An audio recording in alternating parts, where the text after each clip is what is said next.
We all have parts of ourselves that we don't like, parts of ourselves that we want to hide. And some people actually have parts of themselves that they don't know are there. And today I'm going to talk to expert Su Winsbury about this, and it's called our shadow self. We'll be understanding what it is and why it's actually an important part of our mental health. But before that, I'm going to ask Sue what it is that stresses her out on a day-to-day basis.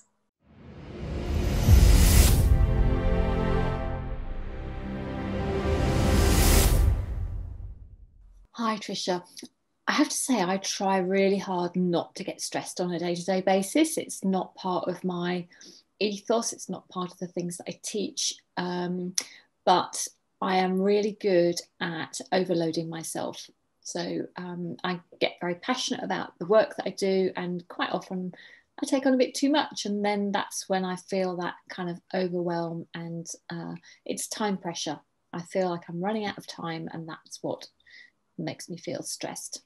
Yeah, okay. And so do you manage that at all, or you just kind of notice it happens? I notice it happened. It's one of those things. It's like it's a shadow kind of thing that it just creeps in and builds up. I actually have very good daily routines. So I meditate every day. I kind of spend time in the morning just for me. I make sure I exercise. But when I notice this sort of coming into play too much, then I will just go and take a break, or I will shuffle my diary, or I'll just go and indulge myself and nurture myself. So it might just go, I'm going out for a walk for an hour, or I'm just going to go and sit and meditate, and everything else can just stop and wait. So I make sure I create that time to just rebalance, and then I'll go through my diary and change things around. Yeah, I think sometimes what happens is that we don't make time for that, and it's when we haven't got the time for that that we need to make the time for that, isn't it? Otherwise, absolutely, to that overwhelm that you're talking about. Yeah. Okay, so let's go on to talk about our shadow self. What is that? So our shadow it's parts of us that are, I always call it parts of us that are buried inside, and there are parts of us that have huge influence on how we behave, huge influence on our thoughts, our actions, not always positive. We can have positive and negative shadows, but they're the buried parts of us that we don't always like to acknowledge, but wield a lot of influence. Mm-hmm. And what are the kind of aspects that people may bury inside themselves that you've noticed in your work with clients? So there are a couple of very key ones. The child and the victim come out a lot. The child, for me, there's two aspects of the child. There's the inner child, which is our kind of almost like our playful part, which we want to hold on to, but there's also the child that doesn't want to grow up, doesn't want to take responsibility, and that's where we may not be really stepping up in our business or in our life, because it's just like, I don't want to be a grown up and I don't want to do those things. So we just sort of stay in that childlike of I'm just not going to do it, or hiding away. Mm-hmm. And the other one that I do see a lot is the victim. And we all have these, so this is not passing judgment on anyone, because every single one of us has these elements somewhere in our subconscious. So the victim is the poor me. Why is this happening to me? Quite often we get a lot of our validation from being in that victim mode. We get subconscious recognition from playing the victim. You know, people will notice me. They'll feel sorry for me. It's that whole poor me kind of thing. So they're always running, underlying in our energy. We also tend to have a lot of sabotage. Most of us self-sabotage ourselves one way or another. Never. No, Probably not. We've all got it mastered. So yes, we tend to have an element of sabotage where it can be anything from our thoughts, beliefs, negative thoughts, just not taking actions, knowing that there's something that you could do that's really going to support you and just not doing it, or ignoring those intuitive nudges, and time and time again, every time I've ignored my intuition, I've paid the price. It's those knowings when you kind of go, oh, I need to do that, or I must do that, or I must call this person, and you think, oh, I'll do it later, I won't bother, and then that's where we sabotage ourselves by just not listening. And it's interesting you use those words there. I need to, I must, I should. Those are rarely words that are encouraging and supporting of an action that we want to take. They're usually things that we resist. And so I like to think of, I think I'll phone that person rather than I must phone that person, which is a choice word rather than a rule that has to be followed. Kind of makes it a little easier, doesn't it? Yeah, absolutely. Okay, so most people hide their shadows or are not even aware of their shadows, but they are important aspects of us as a whole person. What difference does it make to our mental health to be able to be in touch with that shadow part? It's huge. Our whole purpose in life, I think, is to become who we are and to recognize all the things that are a bit of an illusion about ourselves. We exist with all these shadow aspects which we kind of interpret as truth, but they're not truth at all. And so we live our lives thinking that these things are truths, and they're not. So learning to recognize where it's a shadow aspect, I almost think of it as like things that try and pull you down, the things that want to keep you stuck and safe, and the role of your ego is ultimately just to keep you safe. But when we actually live as our more pure, more full expression of who we are, then life is so much easier.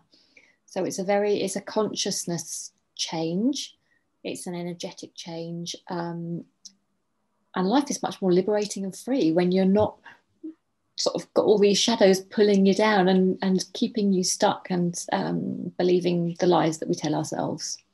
And more enriching as well, because if from the aspects that you've talked about, the child, the victim, and the saboteur, they're all ways, in my view, of us protecting ourselves, of keeping safe in the primitive aspects of our minds.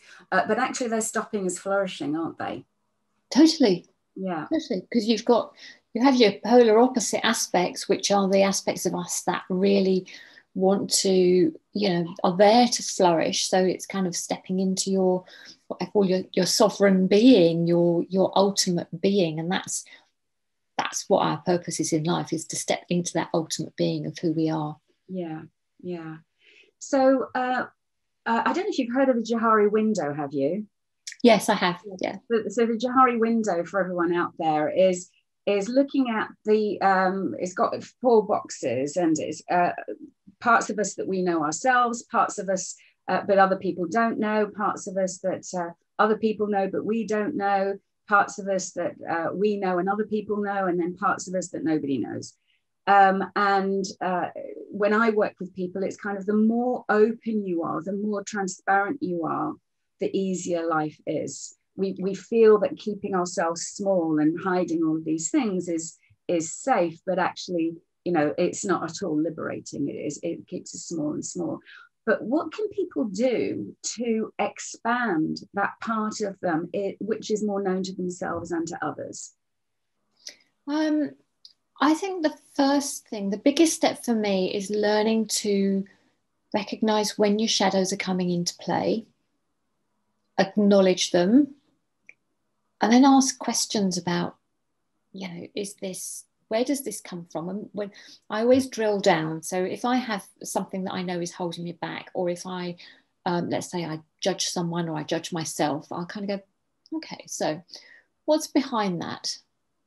And what's my belief behind that? And what's my belief behind that? And why does that matter? And why? And I just literally ask the same questions, and you keep going back little by little by little, and you'll get down to the fundamental belief, which is normally something ridiculous. It's never anything that's actually going to be true. It's normally a complete untruth. And then I start sort of rewiring it and spiraling up and talk to myself about why that's not true. What would be the different thing? How would I like to be? So I talk myself into it and then completely out of it.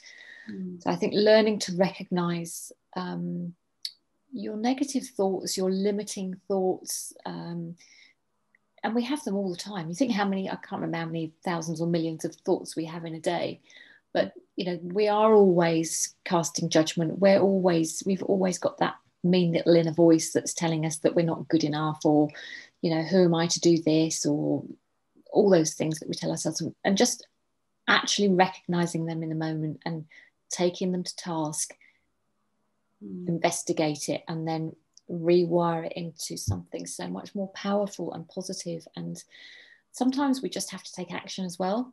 Move outside of our comfort zone. Yeah.